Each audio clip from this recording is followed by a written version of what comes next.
டேய், அன்னைக்கு டீச்சர்ஸ் டேக்கெலாம் சார்கிட்ட வந்து சார் டீச்சர்ஸ் டே எப்படி கொண்டாடணும்னு கேட்டீங்க. க்ரீன் டேயும் வந்தீங்க. சார் க்ரீன் டே எப்படி கொண்டாட போகிறேன்னு கேட்டீங்க. இன்றைக்கி குழந்தைகள் தினம். நானும் 2 நாளாக பிரின்சிபல் ரூமில் உட்காந்து நீங்கள் வருவியும் பார்த்தேன். ஒருத்தரும் வரல. சரி, குழந்தைகள் தினத்தை எப்படி கொண்டாடலாம்? சார், இது குழந்தைகள் தினம், அதனால நாங்கள் பார்த்துக்கிறோம், நாங்கள் கொண்டாடிடுவோம், நீங்கள் வேண்டாம் சார். டேய், அன்னைக்கு தானடா சொன்னேன் பச்சை மண்ணு பச்சை குழந்தைன்னு சொன்னியாடா. அது வேற வழி. ஏய், குழந்தைகள் தினத்தில் என்னையும் சேர்த்துங்கடா. நானும் குழந்தை தான்டா. டேய், நான் குழந்தை தான்டா. டேய், நான் மீசை வச்ச குழந்தைடா.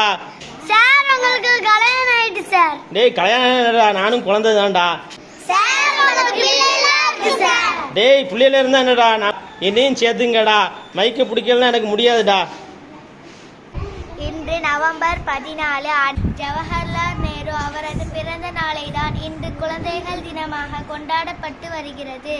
உடல் ஆரோக்கியம். இன்னைக்கு நம்ம கிட்ட நிறைய பணம் இருக்கலாம், புகழ் இருக்கலாம், ஆனால் எல்லாத்தையும் விட மிகப்பெரிய சொத்து உடல் ஆரோக்கியம். அதனால் தான் நமது முன்னோர்கள் எல்லாம் நோயற்ற வாழ்வை குறைவற்ற செல்வம் என்று சொன்னார்கள். இதயத்தில் இருந்து வரும் வார்த்தை மன்னிப்பு, மனதை இலக வைக்கும் வார்த்தை மன்னிப்பு. இந்த உலகத்தில் சிறந்த மருந்து மன்னிப்பு. இந்த உலகத்தை நல்ல முறையில் மாற்றக்கூடிய ஆயுதம் ஒன்று உண்டு என்றால் அது கல்வி. இளமை பருவத்திலும் கல்வி கற்கலாம், முதுமை பருவத்திலும் கல்வி கற்கலாம். இன்னைக்கு என்ன நாள் தெரியுமா? இன்னைக்கு என்ன நாள்? குழந்தைகள் தினம். யாரோட இது பிறந்த நாள்? ஜவஹர்லால் நேருவோட பிறந்த நாளை தான் நம்ம என்ன பண்றோம்? குழந்தைகள் தினமா கொண்டாடுறோம். அவருக்கு பிடிச்ச மலர் எது? என்னது? ரோஜா பூ தான் அவருக்கு ரொம்ப பிடிக்கும். சரியா? இன்றைய குழந்தைகள் நாளைய தலைவர்.